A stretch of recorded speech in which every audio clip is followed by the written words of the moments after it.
Si vous tapez Égypte sur Google, vous trouverez rapidement des rapports d'attaques contre les églises et des articles sur des meurtres de chrétiens. Que se passe-t-il dans ce pays qui semblait pourtant si bien parti après le printemps arabe? Comment les chrétiens gèrent-ils la situation dans leur pays? Ont-ils peur? Je suis Mia Friesen et avec une équipe de portes ouvertes, je suis ici pour demander à mes frères et sœurs à quoi ressemble la vie d'un chrétien en Égypte.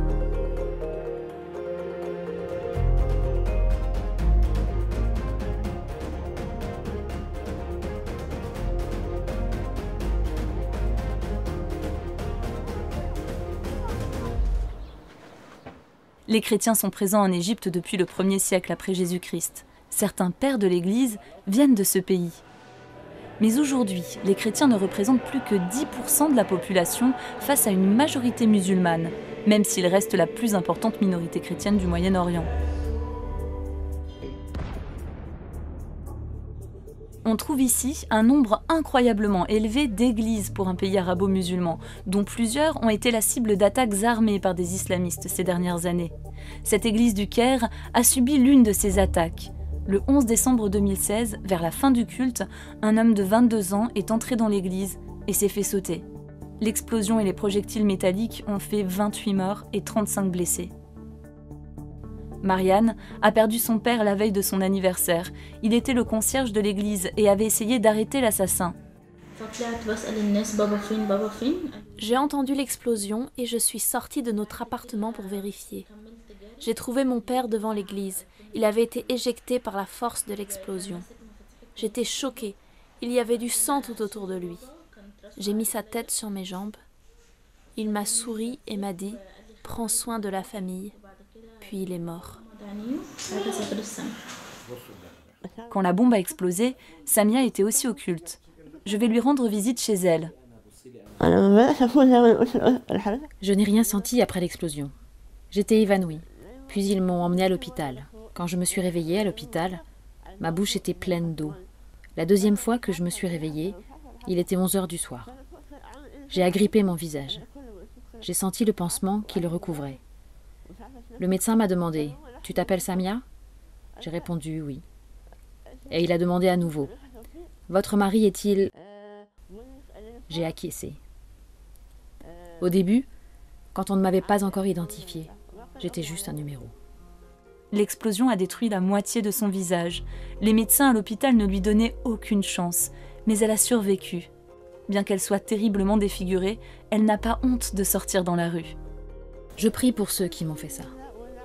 Je prie pour les responsables de cette explosion, que Dieu touche leur cœur, qu'il les change et leur montre son chemin. Bien sûr, l'attaque a été horrible. J'ai été interviewée par une chaîne de télévision et ils m'ont demandé si je voulais me venger des gens qui m'ont fait ça. Mais j'ai dit non, je ne veux pas me venger. Je prie pour que Dieu pardonne à ces gens et leur montre la bonne voie. Et pour ma part, j'ai déjà pardonné à ceux qui m'ont fait ça. Ma rencontre avec Samia m'a profondément impressionnée. Comme Marianne, elle est prête à pardonner à ceux qui leur ont fait du mal.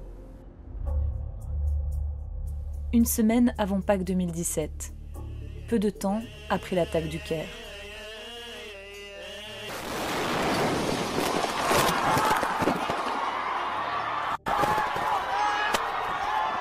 Deux églises de Tanta et d'Alexandrie ont encore été attaquées. Plus de 40 personnes sont mortes. On rencontre une des familles. La mère est morte lorsqu'un kamikaze a actionné sa ceinture d'explosifs dans la cour de l'église d'Alexandrie. Das kleine Mädchen hieß Miriam, was ein typisch ägyptischer Name ist, was ja auch eigentlich. La petite fille s'appelait Mariam. C'est un nom typiquement égyptien qui est aussi le mien. C'est peut-être pour ça qu'un lien s'est créé immédiatement entre nous. Je m'attendais à ce qu'elle soit davantage triste ou qu'elle se plaigne. C'est une enfant, elle ne comprend pas très bien ce qui s'est passé. Je pensais que tout ce que la petite verrait, c'est qu'ils ont pris sa mère. Elle pourrait être en colère, frustrée après coup. Mais je n'ai pas vu ça du tout. À son âge, elle a acquis quelque chose de cette perspective éternelle. Elle est heureuse que sa maman soit au ciel et ait la vie éternelle. Cet enfant de 8 ans comprend déjà ce que beaucoup d'adultes ne comprendraient pas.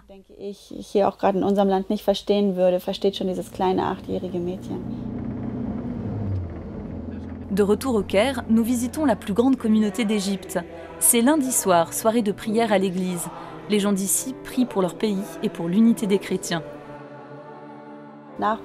Peu à peu, l'église se remplit de gens très différents. Certains portent le voile. Il y a des jeunes avec des pantalons déchirés aux genoux.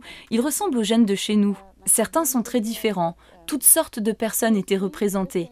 Et la salle était pleine. C'est une grande pièce. C'était vraiment plein pour une salle de prière. Quelle église a sa salle de prière remplie au milieu de la semaine? Puis le culte a commencé. C'était super. J'avais le sentiment que tout était sur le même ton. Ils enchaînaient les chants, je ne remarquais même pas que je ne parlais pas arabe ou que je ne connaissais pas les chansons.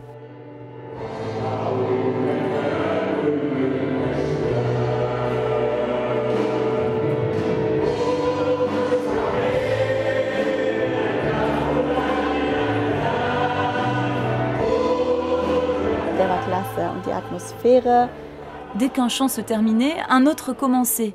C'était merveilleux. Après toutes les églises coptes que nous avions visitées, à nous cacher tout le temps, à se balader avec le foulard et toujours essayer de ne pas attirer l'attention, puis vous entrez dans cette église et vous voyez que personne ne se cache ici, personne ne cache sa foi. Ils lèvent les mains, beaucoup pleurent. J'ai eu le sentiment qu'ils ont tout de suite déversé leur cœur. Je connaissais même 2 chansons. Ils les chantaient en arabe. Je les connaissais en anglais, ils les ont traduites. Et c'était une soirée très touchante. J'ai réalisé à quel point ils cherchent la présence de Dieu. Et c'est écrit dans la Bible, si vous vous approchez de Dieu, il s'approchera de vous. C'est ce que j'ai vu cette nuit-là. C'était une église pleine de gens qui cherchaient Dieu. Et il nous a restaurés cette nuit-là aussi.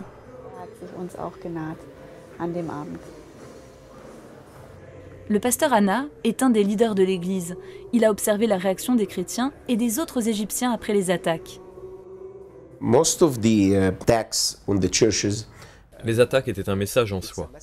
Et la réaction des chrétiens, des responsables d'église et de ceux qui ont perdu leurs proches aussi. Cette réaction a fait connaître le Christ aux gens. De certaine façon, ils sont surpris. Un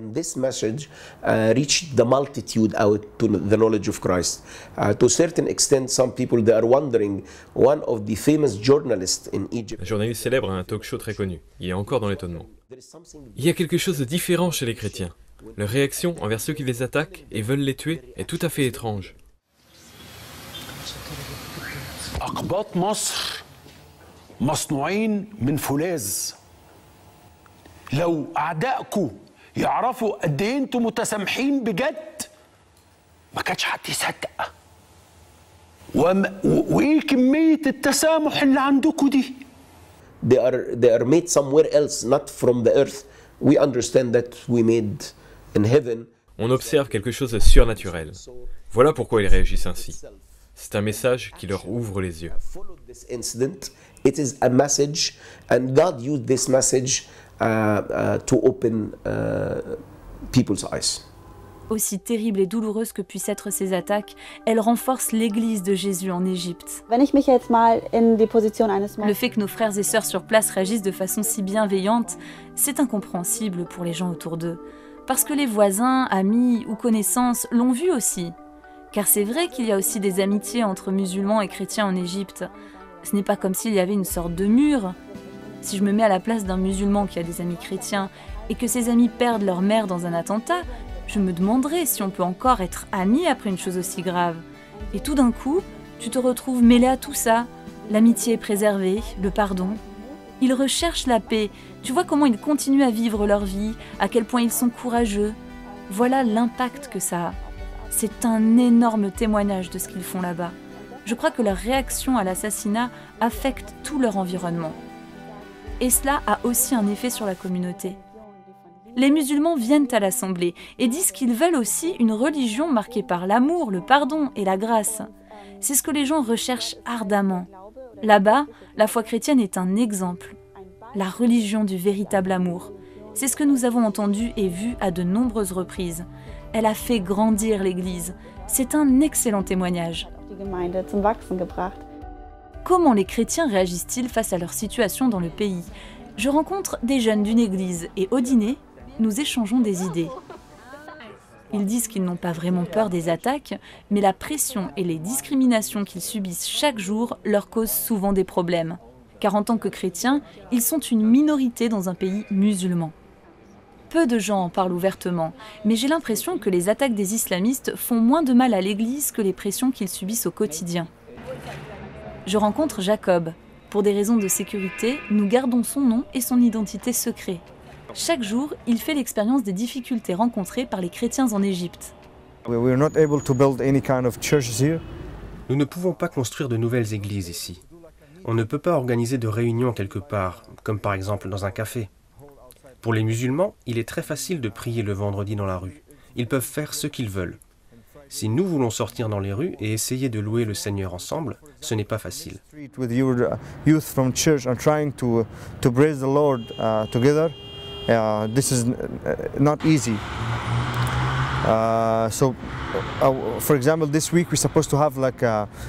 Par exemple, nous voulions organiser un grand événement avec un célèbre chanteur chrétien et un prédicateur bien connu. C'était un événement vraiment important.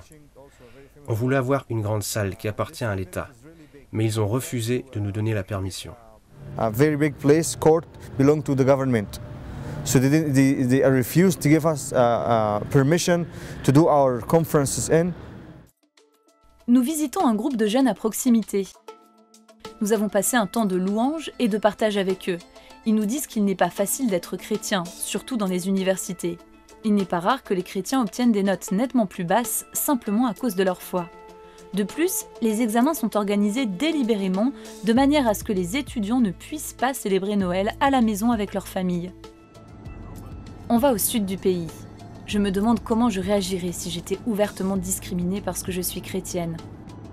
En plus des attaques ouvertes contre les chrétiens et des difficultés de la vie quotidienne, les islamistes du sud de l'Égypte ont recours à des tactiques complètement différentes. Le prêtre Boutros s'occupe des églises de la région. Nous avons de nombreux cas où les femmes sont forcées de devenir musulmanes. Il y avait une fille, elle est devenue amie avec un musulman. Finalement, il l'a enlevée et remise aux islamistes. Ils l'ont forcée à épouser un autre musulman. Elle leur a dit « Non, je ne veux pas être musulmane, je suis chrétienne et je veux le rester ». Alors ils l'ont filmée, nue et menacée.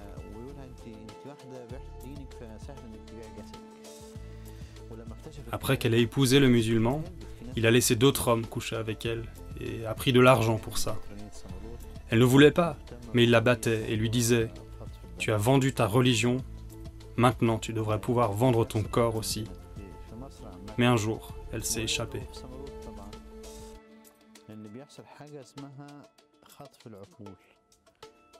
J'ai parlé à un ex-musulman. Il était membre du groupe islamiste des Frères musulmans. Il a dit qu'il y a des groupes de jeunes qui parcourent les rues, à Minya ou dans d'autres villes égyptiennes. Ils essaient de kidnapper des filles en leur disant qu'ils les aiment. Et ils se concentrent sur les filles pauvres et peu scolarisées. Ou ils choisissent des filles dont les parents sont séparés, les filles qui ont des problèmes dans leur famille.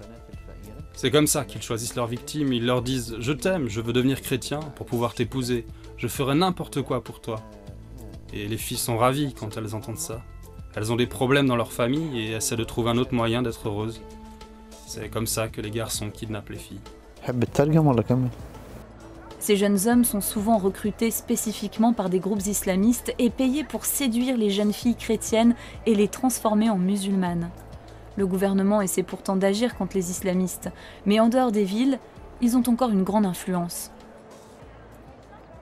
J'apprends de Maraya à quel point l'islamisme de tous les jours affecte les chrétiens. Son père a un magasin d'électricité et un jour, il y a eu un conflit avec un islamiste local.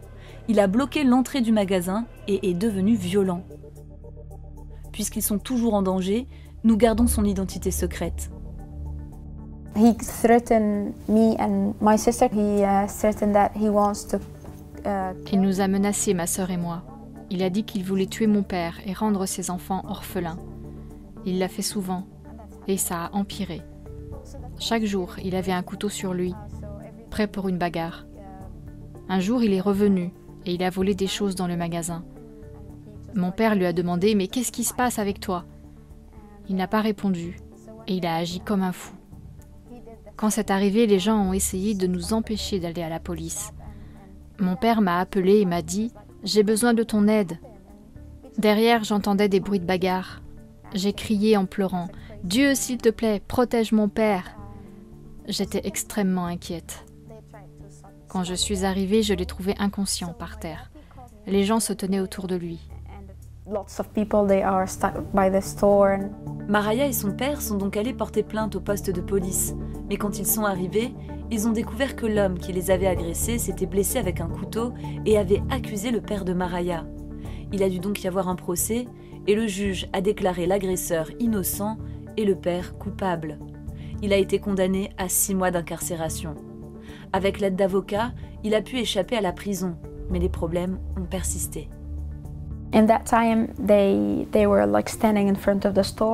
Après ça, ils se tenaient armés de couteaux et de pistolets devant notre boutique. Ils nous ont menacés. « Si vous revenez et ouvrez votre boutique, on vous tuera. » Ce fut une période difficile pour nous en tant que famille. Nous nous sentions très en danger et nous avons beaucoup prié. Même quand on faisait des courses au supermarché, quelqu'un aurait pu venir nous tuer à tout moment. Mon père était très accablé parce que le type l'avait battu devant tout le monde. Et il se sentait si faible parce qu'il ne pouvait pas protéger sa famille. So it was a hard time for us as a family, but when I prayed about it, quand j'ai prié à ce sujet, le Seigneur m'a rempli d'une paix extraordinaire. C'est la première fois que je ressentais ça. Can't describe this peace. It was my first time. Je connaissais théoriquement sa paix, mais quand tu es au milieu de cette tempête et que tu ressens cette paix, c'est quelque chose de Dieu, une paix différente. C'est au-delà de ma compréhension. Je me sens en sécurité en Christ. Je peux marcher dans la rue, être seule à la maison. Pendant ce temps, les gens de l'église nous rendaient visite tous les jours et nous soutenaient. Nous avons commencé à adorer Dieu dans notre maison. C'était des bons moments. Nous avons prié ensemble. L'assemblée nous a portés. C'était la seule façon de tenir le coup. Beaucoup de gens ont prié pour nous. Ils nous disaient « Tout ce dont vous avez besoin, nous prierons pour cela. Pas seulement pour vous, mais aussi avec vous. » C'était magnifique. C'était difficile, mais c'était aussi bon de savoir qu'ils nous aidaient. C'est ça le corps du Christ. Si quelqu'un souffre, tout le monde souffre.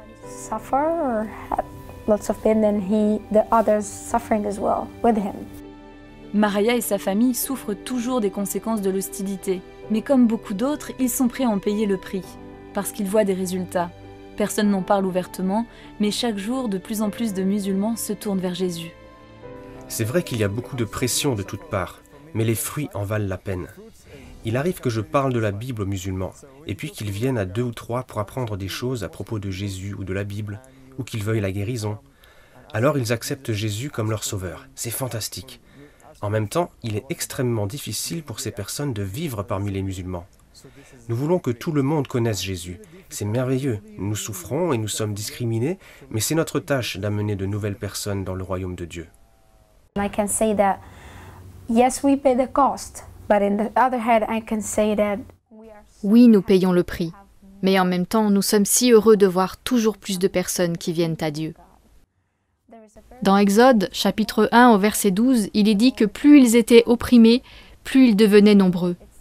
C'est ce que je vois maintenant dans l'Église et les chrétiens ici.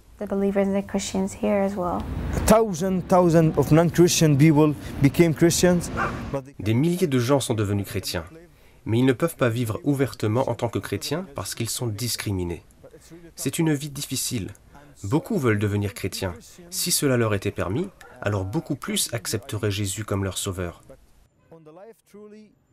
Si un musulman se convertit, il va vouloir changer sa religion sur ses papiers d'identité. Selon la loi, c'est possible.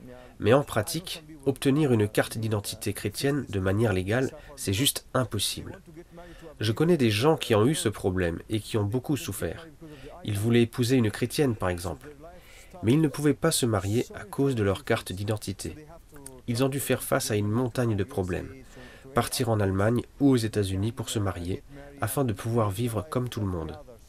Parfois la famille veut les tuer, ils se font virer. Parfois la mère avertit « Vite, va-t'en, je ne veux pas que tu te fasses tuer ». Alors ils s'enfuient et doivent vivre ailleurs.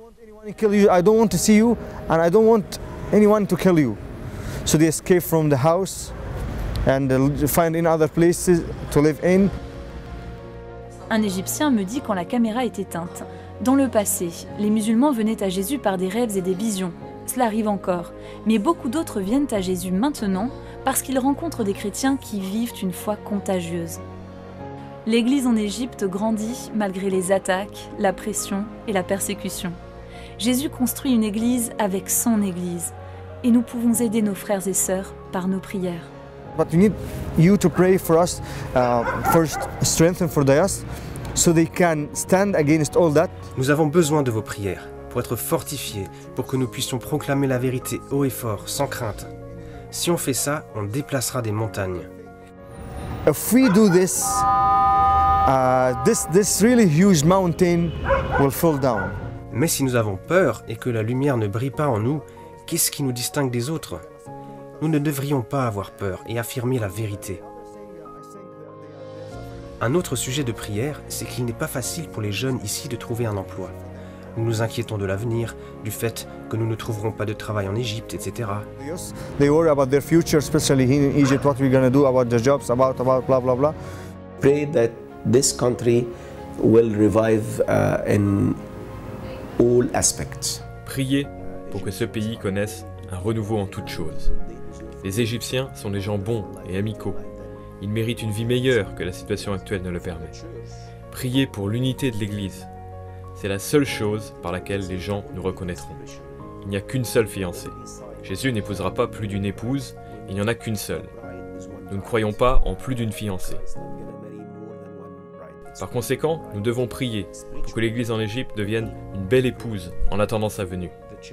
Pour notre Église et pour nous en tant que leaders d'Église, priez pour la grâce et la sagesse pour notre ministère en Égypte. For my church and for the leadership of the church and for me personally, pray for grace and wisdom as we are moving and serving in Egypt, that God will grant us grace and wisdom. It might be crazy prayer request, but don't pray for the persecution to be stopped. Cela peut paraître fou, mais ne priez pas pour la fin des persécutions. Priez pour le courage de vos frères et sœurs, car nous voyons les fruits de tout cela. Les chrétiens ici sont prêts à payer le prix. But they are happy to do that, as long as we have lots of MBBs now come more to Christ, and we know it's. Nous voyons comment de plus en plus de gens viennent à Jésus. Nous savons qu'il y en aura plus. Alors priez pour les frères et sœurs. Portez-les dans la prière.